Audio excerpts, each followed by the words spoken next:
Hey everybody, what's up and welcome back to today's video guys. And today guys, I'm going to go ahead and be showing you how to fix the problem that you might be having with DeepL if it keeps giving you the character limit reached error.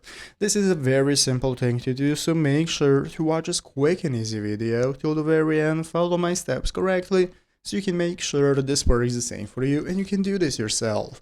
But yeah guys, let's get straight into it. So the first thing we want to do is to go ahead and open up the official DeepL application if you have not already. So if you do not already have it downloaded, what you want to do is go ahead and open up the App Store on your mobile phone, open up the App Store, search for DeepL, find the application and install it. So after installing it and opening it up, this is going to be the home page you're greeted by, from where we can get started with translating our text. We have the settings option right here to manage how our application works and so on. So let's go and take a look at how to get started with fixing the character limit reached error in DeepL. So this depends on whether you're using the free web translator, the pro subscription, or the API. And the core solution generally involves breaking text into smaller chunks. So what you want to do, you want to split the text. DeepL has limits on how much text can be translated and once, and you can break long documents into smaller segments like paragraph by paragraph, so you do not reach that limit easily. So this is if you're using the free web translator and the application without a pro subscription. What you can also do is wait for a reset. So free accounts have a monthly character limit about 500,000 characters and you must wait until the next billing cycle for the limit to reset.